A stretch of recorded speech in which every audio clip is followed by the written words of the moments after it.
creepy.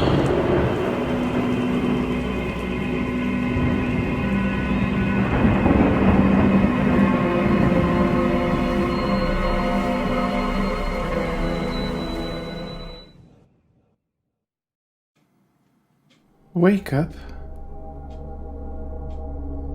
Get dressed. Have breakfast. Walk the dog. Make sure you're dressed before you walk the dog. Good grief. Oh, hello, my little lovelies. My wife is leaving me a list of things to do. How bizarre. Anyway, welcome to the show. We've got 4 marvellous, cracking new videos for you today. 2 of them have been sent in.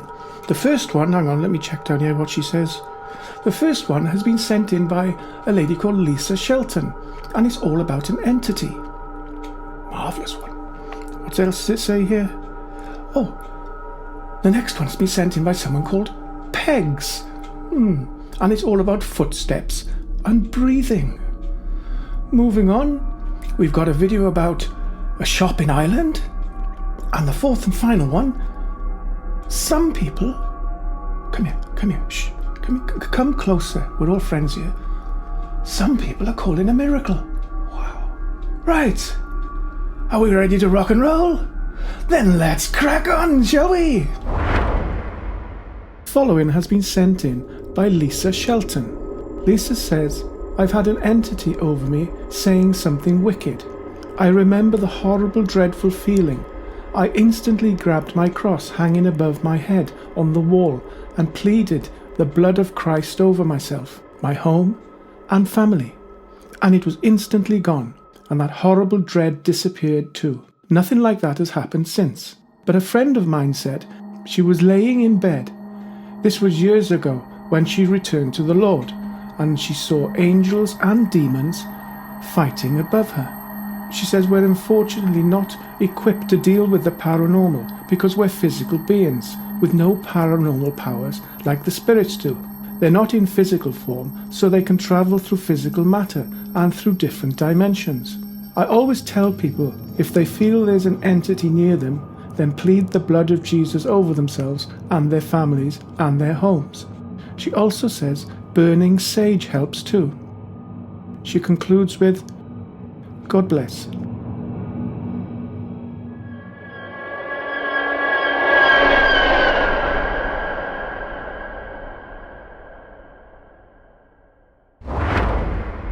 Following has been sent to us by somebody called Pegs. Peg says, one night I was asleep when I was woken by someone walking down my hallway. The thing is, I live by myself. I heard footsteps coming into my bedroom. I could also hear this person breathing. I was absolutely terrified. My left arm was kind of lying across my forehead, covering my eyes. I was not going to open my eyes for anything, in hopes he'd think I was asleep.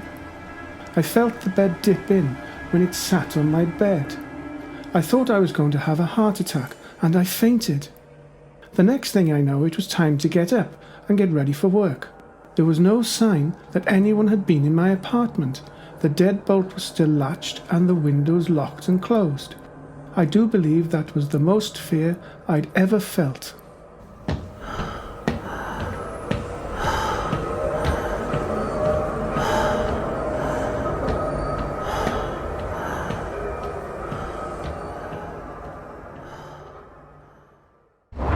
A budget retailer in Northern Ireland has come under fire for selling inexpensive Ouija boards to young shoppers. The sale of these infamous spirit boards is typically frowned upon in most shops, which is why eyebrows were raised recently when British budget retail chain Poundland started selling them for £1 as part of their Halloween range aimed at young shoppers.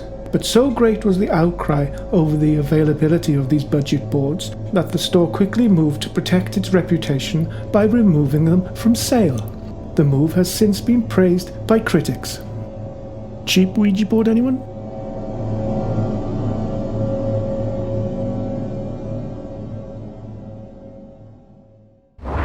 A mysterious voice led rescuers to find a child who had survived for 14 hours in a submerged car. Many people are calling this a miracle. In March 2015, Lynn Jennifer Grosbeck lost control of her car and landed in a freezing river in Utah. 14 hours later, first responders found her 18-month-old daughter Lily in her car seat hanging upside down just above the freezing water level. But prior to finding Lily, both police officers and firefighters reported that they had heard an adult voice yell, "Help me," from inside the car. They discovered that the voice could not have come from the young mother. An autopsy revealed she had died on impact. The rescuers still can't explain the voice or how the girl survived hanging upside down for 14 hours in freezing temperatures without being dressed for the cold. A miracle? What do you think, folks?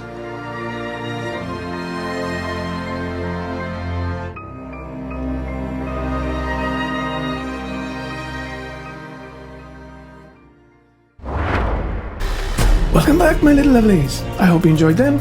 As usual, let us know your thoughts. Keep everything nice and clean and tiggity-boo! Now, if you've got any stories, like the couple you've just seen, send them in to us. We might use them. How marvellous would that be? Now, that's enough nonsense from me. I've got to go and walk the dog and make sure I'm dressed. Stay safe, my little lovelies. Ta-ta! Ta-ta, my little lovelies.